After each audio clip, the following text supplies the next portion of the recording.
다음은 대선 주자들 얘기 좀 해보겠습니다.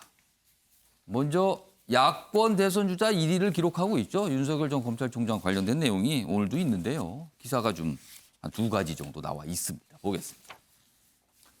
박근혜 사면론 뜨자 윤석열 TK 지지율이 꺼졌다. 이거 어떻게 되는 거죠, 그러면은? 여기서 좀 그동안 지지가 많이 나왔다고 평가를 받았는데요. 한 달 사이 보니까 56.8%였던 게 지금은 39.7% 많이 떨어졌네요. 물론 전국 지지율 조사 가운데 특정 지역만 본 겁니다. 그래서 뭐 한계는 있을 수 있습니다만 일단 추세상으로 봤을 때 뭔가 내려가는 모습이 나타났다는 거죠. 국민의힘 사면론 지역 민심을 흔들었다. 그런데다가 김용판 의원이 또 며칠 전에 고해성사라고 또 외쳤잖아요. 이런 게 또 영향 준 거 아니냐는 거죠. 아무튼 상황이 좀 이렇습니다. 기사 하나 더 보겠습니다. 국민의힘 흔드는 탄핵 그림자, 야권 재편의 변수가 되나. 여기서 말하는 야권 재편은 그거죠. 윤석열 전 총장이 국민의힘과 손을 잡을 것인가. 안철수 국민의당 대표가 국민의힘과 어떻게 같이 갈 것인가. 뭐 이건데 탄핵과 사면 얘기를 하게 되면 이게 매끄럽게 되겠냐는 거죠, 지금요. 그 얘기입니다, 지금. 이 얘기 좀 다뤄보도록 하겠습니다. 먼저 이 얘기는 주원규 교수님하고 김종혁 전 국장님 두 분께 좀 질문 잠깐 드릴게요. 그리고 다른 분들 지금 벌써 손을 들고 계세요. 의견 표명 하시겠다고. 알겠습니다. 한 명씩 들어보겠습니다. 먼저 주원규 교수님. 사실은 윤석열 전 총장 입장에서요. 사면, 대선에 나선다고 밝혔을 경우에 사면 질문을 안 받을 수가 없습니다. 그렇다면은 자칫 이게 민감한 게 사면에 동의한다고 얘기를 했을 경우는 본인이 검찰 시절에 했던 일과는 완전 배치되는 상황이 돼요. 그렇다고 사면에 반대한다고 얘기했을 경우 지금 지지율 보셨는데 굉장히 정치적으로 어려울 수도 있습니다. 그래서 딜레마라는 평가를 받습니다. 이거 어떻게 봐야 될까요? 확실히 딜레마고요. 이제 윤석열 총장에 대한 검증의 첫 번째 계단이 이제 임박했다고 생각합니다. 사면을 얘기하게 될 때 솔직히 이제 제1야당이 국민의힘이 받쳐주지 않으면 윤석열 전 총장이 과연 대권 무대에 올라올 수 있을까? 그럴 수가 없다고 보거든요. 그런 면에서 사면은 어떻게든지 윤석열 전 총장이 내야 되는 목소리인데 그런 목소리 앞에서 만약에 사면을 지지하게 된다 그러면은 지금까지 윤석열 전 총장을 지지했던 이른바 중도층이 갖고 있는 그 공정성에 대한 생각은 무너질 수밖에 없거든요. 왜냐하면 박근혜 전 대통령에 대한 칼잡이를 이제 이른바 칼잡이 노릇을 하셨으니까. 예. 근데 그걸 자기가 원죄라고 얘기하게 되면 그게 사면 지지의 메시지와 동일하게 되거든요. 그러면은 그것은 분명히 지지율에 중도층 지지율에 악영향이 있을 수 있고 반대로 사면론에 대해서 지지 이사를 갖게 되면은 캐스팅 보드를 쥐고 있는 TK라는 지지율은 확보할 수 있겠지만 그러면 그게 전국적 지지율로 갈 수 있을까? 그럴 수가 없거든요. 또 문제가 발생할 맞습니다. 수 있고요. 왜냐하면 전국적으로 지금 윤석열 전 총장을 지지했던 요인은 예. 이른바 검찰개혁의 그 소용돌이 속에서 자기 소신을 지키다가 박해받았다는 이미지가 있었기 때문에 그 이미지를 계속 가져가려면 이 사면 이야기는 꺼내서는 안 되는 어떻게 보면 불문율이 된 거라고 봅니다. 그런데 그럴 수도 없고 네. 아니라고 할 수도 없고 맞습니다. 이런 겁니다. 그러면은 죄송한데 윤석열 전 총장이 다른 돌파구를 마련하셔야 되는데 지금까지 보여준 게 없으세요. 뭐 부동산, 공정, 그리고 어떤 뭐 지사직을 역임하신 것도 아니고 국회의원을 하신 것도 아니고 예. 여론의 어떤 집중적인 어떤 검증도 받지 않은 상태에서 예. 그러면 윤석열 전 총장을 지켜줄 수 있는 게 뭐가 있겠느냐라는 회의론이 눈을 뜰 수가 있다라는 겁니다. 그래서 가장 정치적인 묘수는 예. 내가 박근혜 전 대통령을 단죄했던 것은 정당하지만 그렇지만 대승적 차원에서 이 사면을 고려해 볼 수 있다라는 그런 이제 정치적으로 아주 고도의 메시지가 훈련되지 않으셨다라면은 얘기를 엄청나게 잘해야 되는 상황인데요. 그거는요. 그런 것들이 훈련되지 않으셨다라고 그러면 여론의 역풍과 그리고 허수로서의 윤석열 전 총장의 지지율이 나타나야 되지 않을까 그렇게 예단합니다. 김종혁 전 국장님께는 이 질문을 드릴게요. 지금 분명히 딜레마 상황으로 보여요. 그렇다면 윤석열 전 총장으로서는 이 딜레마 상황 어떻게 극복할 수 있습니까? 아니 그거는 이제 아까 우리 주 교수님이 잘 말씀을 해주셨는데 애매하게 얘기해야 된다 그 말씀인가요? 근데 저는 예.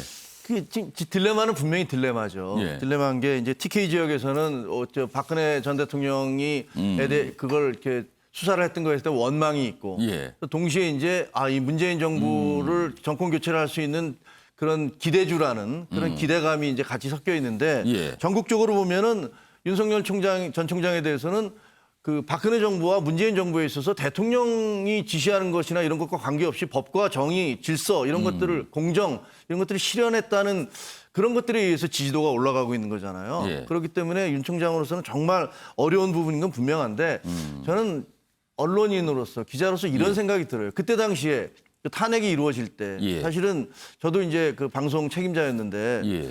그때 당시 기억하시는지 모르지만 약 80% 정도의 국민들이 탄핵에 찬성을 했어요. 그렇습니다. 그렇죠? 예. 그리고 국회에서 정상적으로 여야 투표에 의해서 정상적인 법으로 통과가 됐어요. 헌법 절차를 거쳤죠. 그렇죠. 예. 그다음에 헌법재판소에 의해서 판결이 내려진 거예요. 예. 그렇다면 지금 현재 탄핵에 대해서 얘기를 한다면 그동안에 우리가 지금 살아오고 있는 모든 헌법 체계를 다 뒤집지 않는 한은 불가능한 거예요.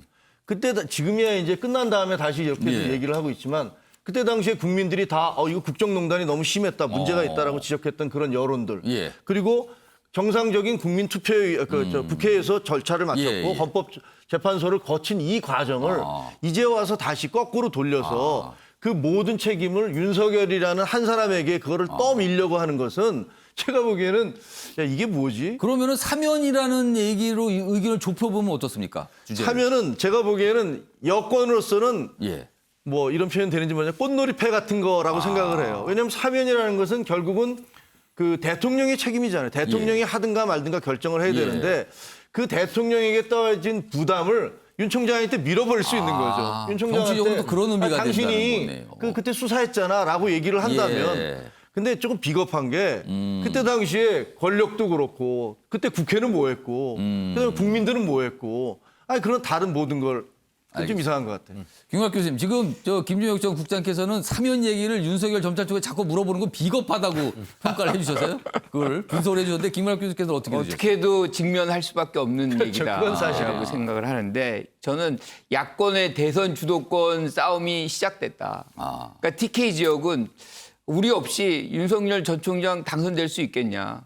그런 메시지를 그렇죠. 보내고 있는 거예요, 지금요? 그러니 지금 사면을 하든 탄핵을 잘못했다 그러고 얘기를 하든 둘 중에 하나 해라. 빨리 답을 하시오. 그렇죠. 그런데 윤석열 전 총장 같은 경우는 그럼 나 없이 정권 교체 되겠느냐. 그러니까 둘이 한동안 힘겨루기를 할 거라고 봐요. 예. 그럼 저는 누가 이긴다고 보냐면 예. 윤석열 전 총장이 이긴다고 봐요.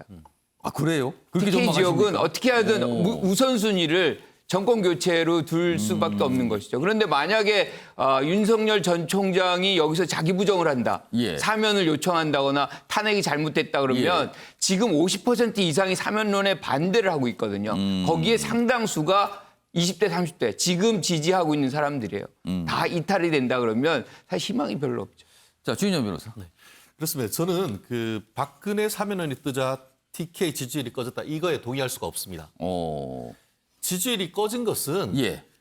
이슈가 없기 때문에 꺼졌죠. 너무 조용하다. 마치 지난번에 그 이른바 추윤 갈등 속에서 추미애 전 장관이 사퇴를 하니까 그 무렵에 그 윤 장관의 지지율이 툭 떨어졌습니다. 예. 그거와 마찬가지죠. 지금 그 윤석열 총장에 대해서 무슨 이슈가 있습니까? 누구 만났는지 그 정도밖에 없는 겁니다. 예. 그렇기 때문에 어떤 정치적으로 어떤 깃발을 올리면 그때는 TK 지역에서도 다시금 어떤 지지율이 올라갈 그럼 가능성이 이거 있고. 지지율을 이렇게 분석하면 안 된다는 말씀이시네요, 그렇죠. 지금요. 그렇기 때문에 지금 이것은 섣부르다. 다만 저는 개인적으로 결자 해지 프레임으로 갈 수가 있다고 봅니다. 예. 뭐냐면은 만약에 정치에 진짜 그 깃발을 올린다고 하면은 두 가지를 얘기할 수가 있겠죠. 내가 대통령이 된다 하더라도 현 정부에 대해서 정치 보복하지 않겠다. 대신에 예. 내가 하는 동안 당선이 되는 동안 문재인 대통령에게 박근혜 대통령 사면을 하겠다. 이 투 트랙을 가면은 충분히 이 부분도 극복할 수 있다고 봅니다. 그 구체적인 해법을 지금 제시해 주셨어요. 아마 윤석열 전 검찰총장 그리고 이제 윤석열 전 총장을 좀 도우신 분이 있다면 아마 고민을 분명히 하고 있을 것 같습니다. 지금요. 자, 다음은요. 윤 전 총장에 대해서 여당 대선 주자들이 어떤 자질 이런 것에 대한 평가 발언을 좀 했거든요. 먼저 그 모습부터 확인해 보겠습니다. 제가 아는 게 없어서 우리 윤석열 전 총장님에 대해서 평가할 수가 없습니다. 뭘 알아야 평가를 할 텐데 제가 아는 거라고는 그분이 나름의 뚜렷한 원칙을 가지고 이 국가의 뭐 입법, 사법, 행정 온갖 영역의 일 중에서 형사, 사법 그 중에서도 과거의 행위에 대해서 처벌하는 일을 참 원칙에 따라 잘 하셨다. 우리 국민들께서 높이 평가하신다고 생각합니다. 국민이 필요로 하는 훌륭한 도구로 이렇게 학습을 하시고 국민이 선택할 수 있는 훌륭한 도구가 되면 좋겠고요. 그분은 검사밖에 해본 게 없으시잖아요. 이제 좋은 검사였다고 그러지 않습니까? 예. 자기 임기도 다 안 마치고 중간에 사임을 해서 정치로 직행한다? 그걸 곰곰이 생각해 보면 국민들께서 계속 박수를 치실까? 지지도가 만들어진 게 아니고 반사이익 측면이 크다고 저는 봐요. 주홍규 교수님. 네. 여당 내 두 대선 주자 공통점은요. 윤석열 전 총장에 대해 한 얘기의 공통점은 검사밖에 한 게 없지 않냐. 다른 거 뭐 그것까지 얘기 안 했지만 다른 거 할 줄 아세요? 이걸 지금 물어봤거든요. 자, 주홍규 교수님께서 보시기에 윤석열 전 총장의 국정 능력 어떻게 평가하십니까? 아마도 저는 이재명 지사가 더 고도로 비판을 했다고 생각합니다. 아, 저 네. 칭찬인 듯 아닌 듯한 게 더 고도다. 칭찬이 아닌 것 같아요, 확실히. 왜냐하면은 정세균 총리가 어떻게 보면 밑바탕을 깔아준 것 같고요. 정세균 전 총리가 예. 검사로서 아무것도 검사 외에는 한 게 없지 않냐라고 말씀하신 게 이제 일단 원색적인 조금 비난이라고 본다면 이재명 전 지사는 예. 일단 뭐 높이 평가한다. 근데 그게 과연 그게 높이 평가하는 거냐? 그분도 똑같은 얘기를 하고 있다고 생각해요. 예. 검사로서의 소신 지킨 거 외에는 당신이 한 게 없지 않느냐라는 것을 돌려서 말씀하신 게 아주 세련되게 높이 평가한다고 얘기하신 것 같습니다. 돌려서 쳤는데 결국에는 네. 안 좋다는 얘기다 그거죠. 근데 그게. 왜 이 메시지를 하시냐 하면은 이재명 예. 지사와 윤석열 지사의 사실 지지율이 어떻게 보면은 겹치는 부분이 있거든요. 그게 이른바 이제 어떤 아까 우리가 얘기했던 친문 쪽도 아니고 그렇다고 완전 야당 쪽도 아닌 중도층의 표심이 예. 윤석열 지지자 그리고 저 이재명 지지자로 지금 양분되고 있는 양상이다. 예. 그렇기 때문에 이재명 지사도 지금 박스권에 갇혀 있는 모양새로 보입니다. 지지율이. 그런 면에서 좀 고도로 계산된 비판을 지금 하고 있는 게 아닌가. 둘 다 그럼에도 불구하고 공통점은 윤석열 전 총장은 국정 능력에 대해서 검증된 바가 없다. 그게 확신인 것 같습니다. 아무튼 이렇게 얘기들을 하고 있어요. 야권의 대선 주자에 대해서 여당 내 대선 주자들이 알고 보면은 당신은 검사 말고 다른 거 하신 거 없잖아요. 이걸 자꾸 얘기하고 있습니다, 지금요. 자, 다음 기사는 정세균 전 총리에 관한 내용입니다. 보겠습니다.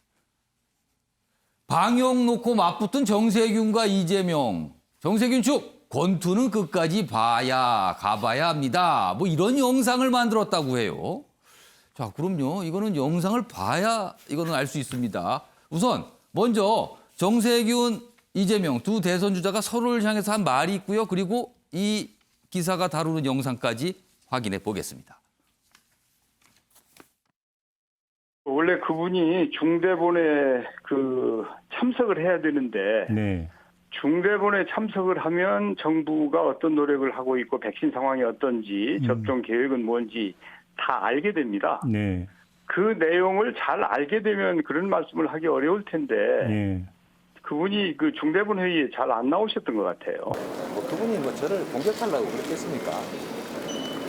그러니까 행정이라고 하는 것은 정말로 한정된 시간에 엄청나게 많은 일들을 해야 되기 때문에 시간을 정말로 잘 써야 됩니다. 경기도지사의 한 시간은 1380만 시간의 가치가 있다. 뭐 의견이야 다를 수 있는 것이고 저로서는 좀 더 효율적이고 좀 더 급한 곳에 그 시간을 썼다. 이렇게 이해해 주시면 좋겠습니다. 자, 이 영상이요. 유튜브 채널 정세균 TV에 있는 영상입니다. 근데 이런 내용이 나와요. 미국이 이제 모더나를 지금 제때 풀 것 같지 않은 분위기잖아요. 미국이 금수 조치를 취한다면 그걸 가로채는 거나 마찬가지 아닙니까? 미국이 예. 예, 이게 가능하겠습니까? 이건 깡패들이나 하는 일. 지금 대선 주자들 지지도 조사하면은 지지도가 그렇게 크게 높게 나오지는 않는 부분이 있습니다. 그거 어떻게 생각하세요? 지지도는 꼭 필요할 때 있어야 되거든요. 그럼요. 그래서 꼭 필요할 때 없으라는 보장이 없잖아요.